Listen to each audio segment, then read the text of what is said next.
Graeme, in your column, you do a column, we understand, in the Mail. Very interesting, I believe. Very good column, is it not, Simon? I sense a power struggle looming at Tottenham over transfers between Antonio Conte and Daniel Levy, and I know whose judgment I would back. Mystic Meg, what can you tell us? Do you see an imminent power struggle on the way at Tottenham? Well, I assume that Spurs want to keep him. According to the newspapers today, they're in talks with him, extending his contract, which expires at the end of the season. Yeah. I like Conte. I think he's a proper manager. I think he pushes his players almost to breaking point. He'll push them, but at the same time appears to have a really good relationship with them. And I think he's someone you would trust to manage your football club. For sure. But and why have you landed on a potential flashpoint between him and Levy? Because I think, again, I don't think it's guesswork that the owner, stroke chairman, Daniel Levy, has the biggest say in transfers in his tenure at the football club. I mean, you're having a swipe at Levy, innit, aren't you? Levy, on the other hand, is a man who's run Tottenham for 21 years and won the League Cup. Right. That's it. Say that again. That's it. 21 years. Tottenham are a really big football club and they punch below their weight on Levy's watch. 21 years. 100%. That's where it all started for me. I've got a love for Spurs because I spent four years there. And they deemed I wasn't good enough and sold me. But I think Spurs are genuinely a big football club in London, with the best stadium I know of, best football stadium I know of anywhere in the world. And I think one League Cup in 21 years is a poor return. But do you have any evidence to suggest that Conte's not going to get what he wants from Levy? None. But I'm assuming, given their history since Daniel Levy's been chairman, that he'll still want the biggest say in what goes on. So, Simon, Graham's putting the onus on Levy and says in his column, Levy's got to trust him and try to give him what he wants. That's why he's given him 200 million in 2 transfer windows. That's why he's given him 200 million in 2 transfer windows. We were talking about the kind of money that's out there now, where Man United spent $1 billion, over $1 billion. City spent over $1 billion. Yeah, but you can't put Tottenham. I'm not saying they should go out and spend $1 billion. Same brackets. I think historically, Daniel Levy has had the biggest say in what players come to the football club. And fact, not opinion, fact, 1 League Cup in 21 years for Spurs, who I think and believe is one of the big guys out there. But is not a good return. On what basis? They won the league 60 years ago. On what basis they're a big football club? They're a big football club in terms of reputation and stature. In 23 years in the Premier League, so you're saying that Spurs are not one of the big guys in our game? I'm saying that in reputation and size and scale of football club and economics, probably. But when you're looking at the 23, when you're looking at the 23 years, who's won the Premier League? Man United have won it 8 times. Man City have won it 6. And Chelsea have won it 5 times. And why is that then? Because Man City and Chelsea have a unique blended opportunity to go to hugely, humongously rich nation states or individuals, and Man United are a money Wigan and Birmingham City have done more than Birmingham. Did Birmingham win the League Cup? So what is it? What is it? Wigan won the FA Cup. What is it Spurs you're saying? What is it you're saying in this slightly it's a slightly divisive column that's pitching someone? Daniel Levy won't have the ultimate say in which players are signed. He'll have the ultimate say in the economics of what Tottenham will and won't spend. If you're suggesting, and it's not Daniel Levy's decision either, it's in conjunction with Joe Lewis because it's Joe Lewis's money. They run it as a business, and credit to them. Yep. They run a tight ship. Their numbers are great. Building that fantastic stadium. Yep. I think I make a point of saying it's not rocket science to build a stadium. I mean, given when they were out borrowing money, well, it is. Whatever. To build one like that, it is, Graeme. You'd have to think. Explain to me why.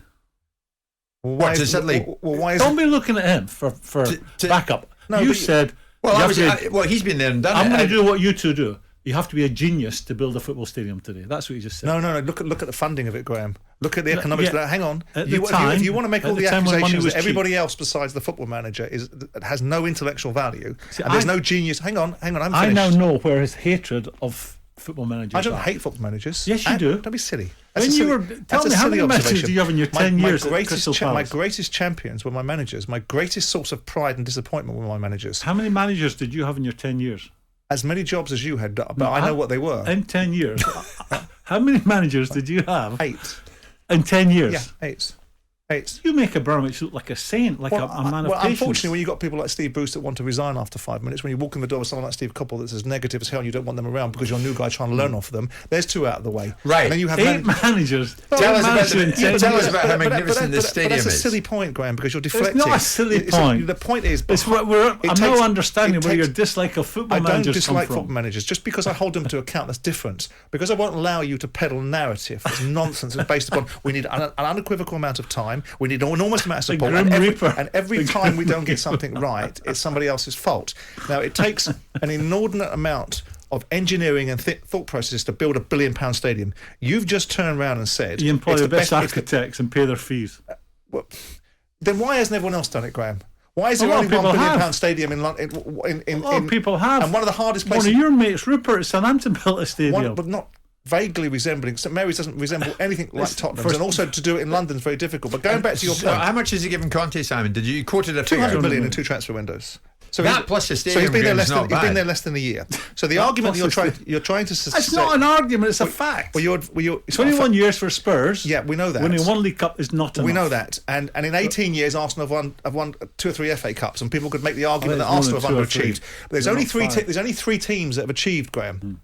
3 teams that have achieved in a quarter of a decade, which is Manchester City, Manchester United and Chelsea, and they are all the guys with the biggest checkbook. So you're going to bring Tottenham in there that haven't won the league for 60 years and say they're a big club. Daniel Levy is obviously your friend. Please open the phone lines up and get some supporters on here. Ask them a simple question. No one is disputing. Is 1 League Cup in 21 years no one is disputing that. Good enough for us? They would say no, it's not. But no one's disputing that. But what you're doing is you're painting a picture in the same way that segments of the media painted a picture this time last year, in January this year. Conte's going to be out the door. He's not going to be backed. He's going to be away. He's going to fall out of Daniel Levy. None of that's happened.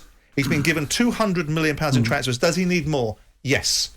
But is there any indication whatsoever that there's going to be a conflict between Levy and Antonio Conte? Because you don't bring these big boys in, you don't bring Conte in, you don't bring Mourinho in and expect them to do nothing other than what they're told. That's not what you do. And Daniel Levy may be many things, and I had many issues with Daniel, and I saw many things differently, and had real issues with him with how he handled some of my players and how he did things to my football club that I wasn't particularly happy with my players. So it's got nothing to do with allegiance. It's calling it differently to what you do.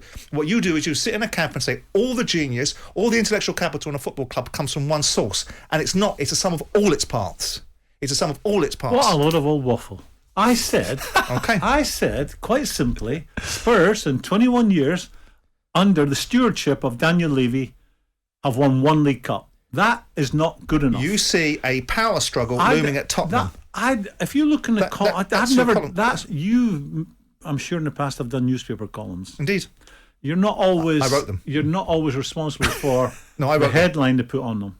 No, but this is inside the article. I sense a power struggle looming at Tottenham over transfers. Is that the headline then? Yeah, that's not me. That's not me. That's not a quote from me. So the power struggle. You wrote the bloody article. Who's it from then? The power. You know if it was in the column. In the column. I sense a power struggle looming at Tottenham. That's not my words. I didn't use those words. It's in your column. I wrote my column, so I would know what my words were. So if you go back to if you go back to Conte at Chelsea, won the Premier League, everything's rosy in the garden. He somehow manages to fall out there because I would assume, or again, my sources, Jim, not your sources, slightly better. I would. Okay, I'm sure. He wanted a bigger say in who came and who went from the football club, and I would imagine that if he is about to sign a new contract, there's a lot of assumption and imagining going on. If he is about to extend it, he'll want a bigger say in what's going on at Spurs. And that's fine. And I think that's a good thing. And that's a reasonable assumption, right? But that's got nothing to do with a power struggle. You're creating a narrative that there's going to be a difficulty in a relationship going forward between Daniel Levy and Antonio Conte because, first of all, Antonio Conte doesn't spend a lot of money. Go look at his record. Go look at what he spends to build teams against the actual net achievements he's got because he's actually got a really good bang for his buck. Right? So that's why they'll keep him. So that's why there probably isn't going to be this so-called power struggle that you're alluding to because you're building a narrative on the back of the fact that Daniel Levy, and I have no reason to defend him, I'm just giving you an alternate view. Listen, given that you had 8 managers in 10 years... But that's got nothing to do with the price of cheese. Did you have a power struggle or differences with any of them? Well, it depends what you... I mean, I was the power. A manager always wants more. I'm the power. A manager You're always my employee. I'm the power. A manager You've got the power. always wants more. And that's good. That's a given, and that's how it should be. And that's right, absolutely right. And that's what I've alluded to in this call. He will want more. Every single manager wants more. You're not doing your job properly if you don't want more. But you're painting a picture, and what I'm trying to do is put balance into the context of the Simon's quoting conversation. I sense a power struggle looming at Tottenham over transfers. I write a column in the Daily Mail, which is a tabloid that makes well read. It's I think the biggest one out there, and of course they're in a business like you are of getting people to listen to your programme. If that's the terminology they use, which suggests, according to you two, there's going to be a fight, I'm alluding to, as a manager who managed for 20 years, every single window, every single opportunity, I was asking for more. Would that have been deemed a power struggle? In some occasions. Oh, I see. On some occasions, I am saying Conte is your man. Stick with him, listen to him, because winning one trophy in 21 years ain't enough for a Spurs supporter. That's Do you think Levy will listen to him this time around in January? I don't know Daniel Levy. And that's fine, Graeme, but what are you basing it upon? Because Tottenham have won 3 FA Cups in 60 years. So what are you basing this principle on? And who are you basing it on against, right? You're basing it against what Chelsea are going to spend, or against what Man United and what's Man City are going to spend. If you're a manager, it's a silly argument. Would you keep your job at a big football club if you had one League Cup in 21 years? Depends. You get rid of them every 6 months. Depends upon... Well, it doesn't add up, does it? If I've been there for 120 months and I've had 8 managers, it's actually 15 months. Slight exaggeration, which we don't do very often on this programme, much. But I think 8 managers in 10 years would suggest that you didn't tolerate your managers very well. Well, that's got nothing to do with Daniel Levy has got rid of manager after manager. Why is he still in post if he won one trophy in 21 years?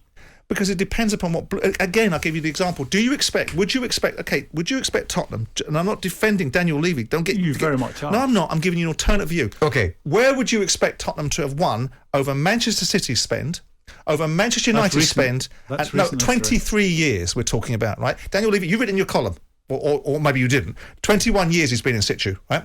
So in that time, you've seen the ascension of Man City, and in the enormous spend of Man City, the enormous spend of Chelsea, and you and I both know that's an out of kilter spend that's not based upon football generation. Then you've got Man United. So where would Tottenham have fitted into that equation?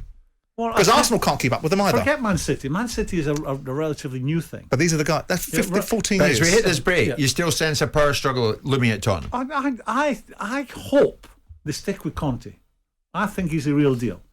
I know that Conte will be pushing, wanting more and better quality players. Right. The term power struggle, indifferences, I want this, you can't have that, I do want that, you can't have this. That will definitely take place. And that is healthy for a football club. Hence a power struggle. We're back after this.